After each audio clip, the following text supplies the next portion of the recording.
Assalaamu calaykum waraxmatullaahi wabarakaatu. Waa idin salaamay Soomaali weyn meel kasta dunida ka joogtaan. Ku soo dhawaada Xayaat's Kitchen. Insha Allah maanta waxaan rabaa inaan idin tuso sidaan u samaysan lahaa Mediterranean lamb chowder. Saa aragtaan halkaa waxaa ii yaala waa lamb chowder. Waxaan ku darayaa waa 1 tablespoon oo cusbo ah.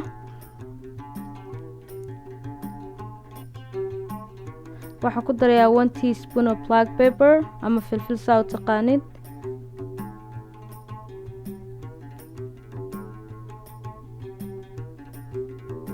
waxaan kaloo ku soo darayaa 1 teaspoon onion powder, basal shiidan,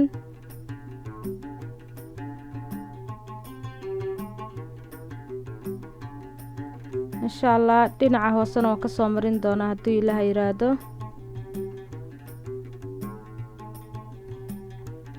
marka halkaasna waxay ku jira waa liquid saffron. aan rabaa inaan hilibka korkiisa ka mariyo.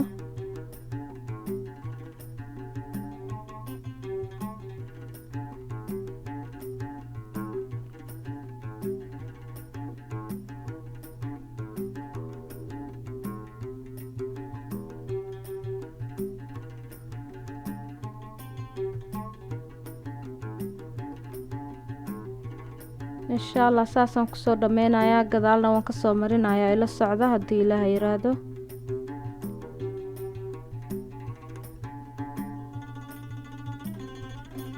waa ka saa gadaal waan ku soo dhameeyay.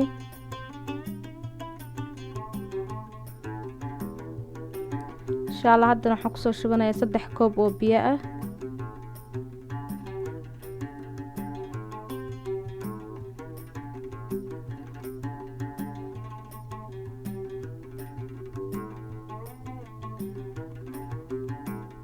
waxaa kaloo ku soo darayaa waa hayl, qorfe iyo gloves, 2 xabo dry lemon, 2 xabo maajiya maraq digaag,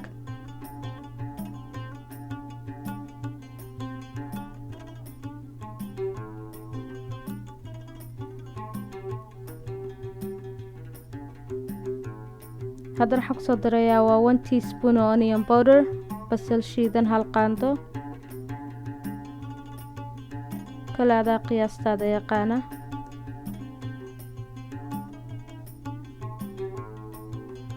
insha Allah haddana birta ayaan soo kor saaraya, kadibna hilibkii ayaan kor ka saari doonaa insha Allah.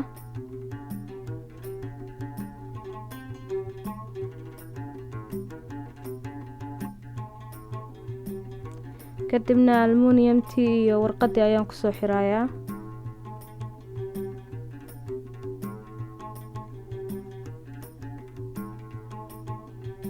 insha Allah ovenka ayaan gelin doonaa haddii la yiraahdo. markastana ovenka waan sii preheat garayaa intaana waxba gelinin insha Allah. waxaana ku daynayaa 200 degrees insha Allah 2 saacadood. waa hilibkan wuu yar yahay.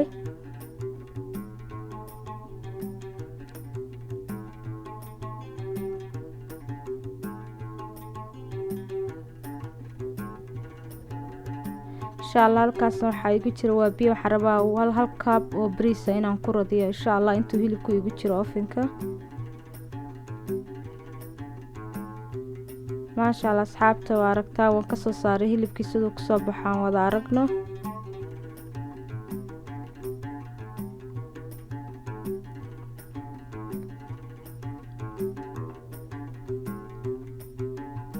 maasha Allah tabaaraka Allah, wada aragtaan lagama hadli karo siduu hilibku ku soo baxay. maasha Allah quruxdiisa, udgoonkiisa, caraftiisana ma maleyn kartid. maasha Allah waa kasaa biyahaas ma daadinayo, waa maraqaan raba inaan bariiska ku kariyo insha Allah. waa aragtaan koobkii bariiska ahaa ayaan haddana insha Allah oo ii radsan oo soo nadiifiyay ayaan rabaa inaan ku shubto. marka bariiskayga oo dabka ma saaray, ovenka le insha Allah ayaan ku karinayaa haddii Ilaahay yiraahdo.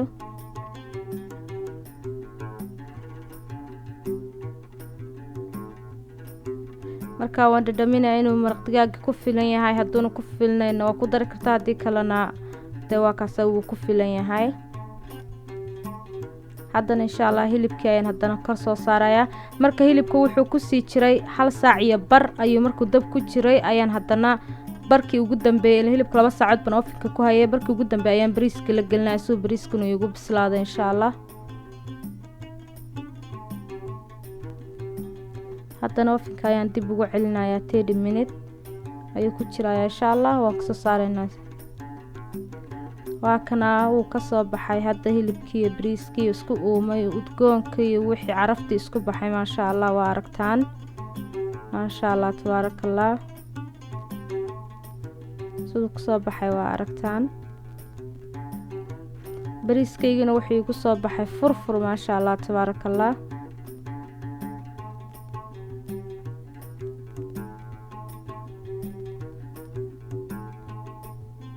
marka saa hilibkii bariiskii la iskugu uumiyo la isku kariyo inaba caadi ma ahan. marka idinkana soo tijaabiya insha Allah.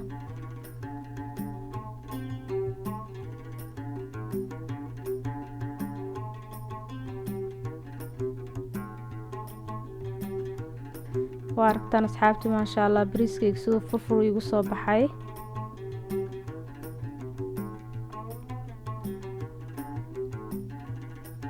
insha Allah waan soo diyaarin doonaa ila socda haddii Ilaahay yiraahdo.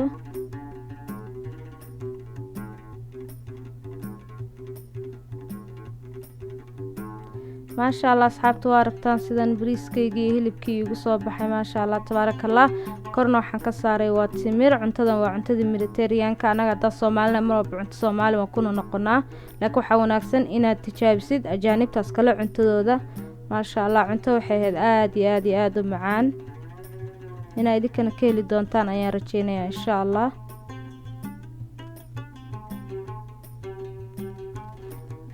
mardhown waxaad intusi doonaa siduu u jilcay hilibkii ku soo baxay insha Allah.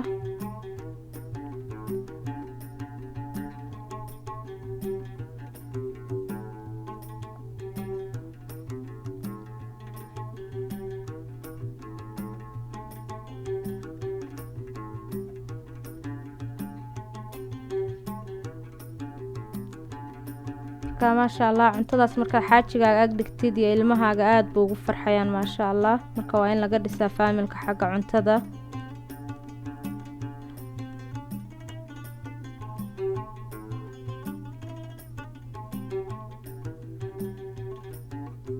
haddaan jari doona waa arki doontaan hilibka jileeciisa insha Allah. halkaas waa basbaas aan soo diyaariyay ma sha Allah tabarakallah. waa aragtaa asxaabtadu u go'ay hilibkii.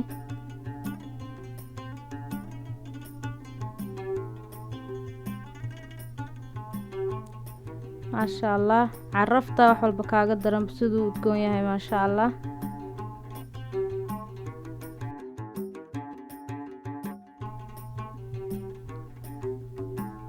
ما شاء الله tabarakallah macaankiisa lagama hadli karo insha Allah. tijaabiya waa arki doontaan insha Allah asxaabta. insha Allah subscribe for more videos.